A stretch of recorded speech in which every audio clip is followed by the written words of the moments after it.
question for you, Ray. It's kind of a personal one, but what did you think of Jehovah's Witnesses before this case? You know,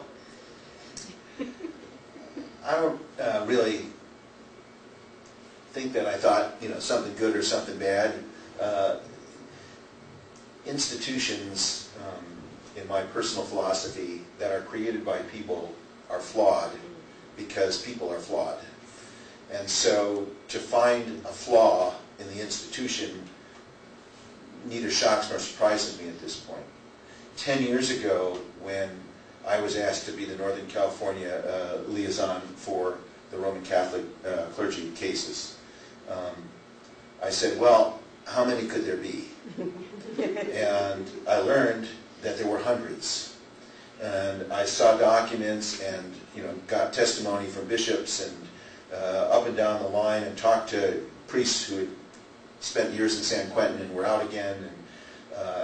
And by the time I think that I met Candace, I didn't have any illusions about the nature of human institutions of any kind where their self-interest is weighed against protecting children, and that there were many institutions and remain many institutions that will put their self-interest, financial or public image, ahead of children.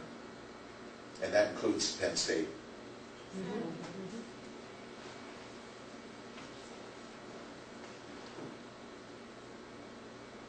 You had mentioned previously that there were numerous secret settlements. I was wondering how many there are and how do you even find out about this? Well, I was wondering the same thing.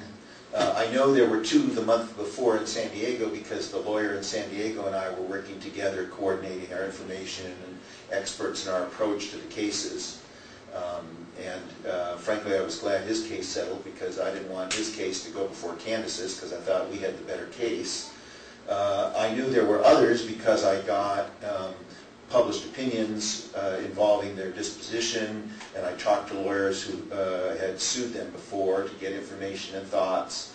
I knew there were others in California because some of them had involved litigation of the question of privilege, and I knew that my trial judge's brother, who was on the Court of Appeal, had ruled on one of those cases, and I happened to include that in one of the arguments that we had about the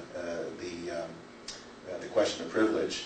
I knew that there were others because in the website of Jehovah's Witnesses they admitted to several, although their number was probably off by something in the neighborhood of thousands, but they did certainly claim or admit that there had been lawsuits.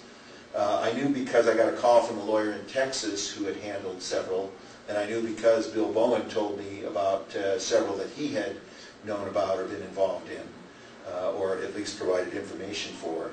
So by the time you add up all those, gee, I learned about this and that and the other thing, I knew there were a lot of lawsuits out there, but none of them had ever gone to trial and successfully got a verdict. This is the first in the country as far as we can tell. So this is a law question. Settlement means they don't admit guilt or responsibility, and they just pay out money? Yeah, and they keep it secret. The thing about settlements that is different in, for example, the Catholic Church, is in the Catholic Church, the bishops passed a resolution in Dallas in 2003, I think, that there could be no secret settlements.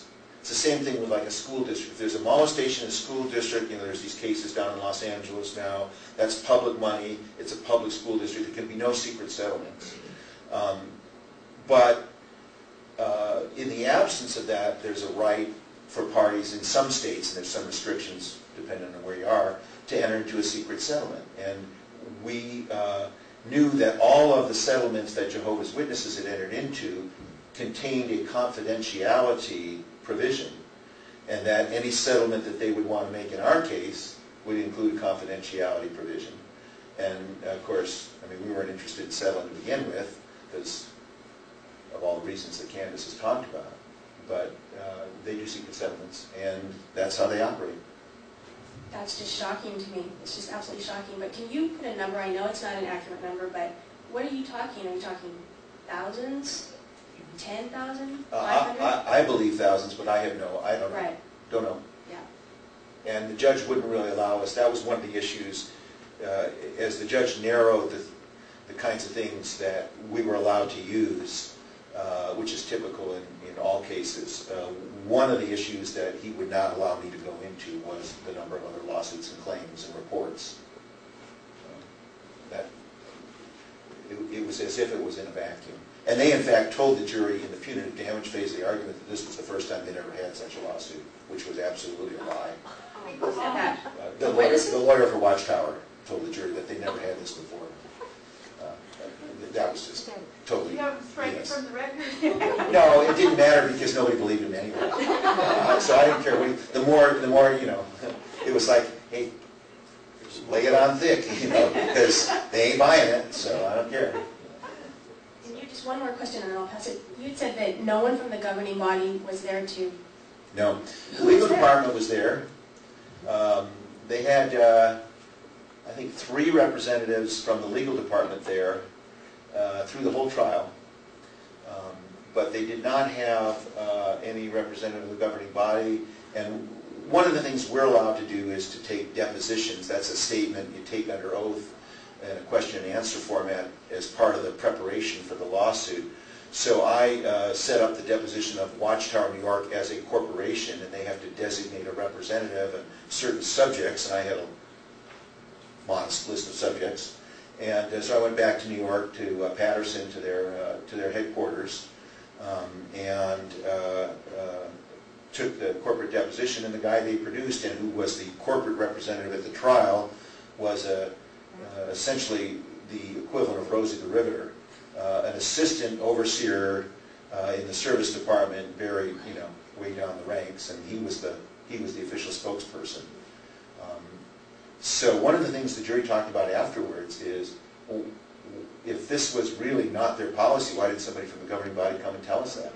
The fact that the governing body ignored us completely is very disrespectful, and, you know, shows that they don't understand the gravity of protecting kids against child sex abuse. So they were very very much aware of the fact that nobody came. They may not even know the governing body. They don't. Well, the reason I say that is because of I've actually had literal dealings with members of that body. I've gone to New York, and from my conversation with them, they're not really involved.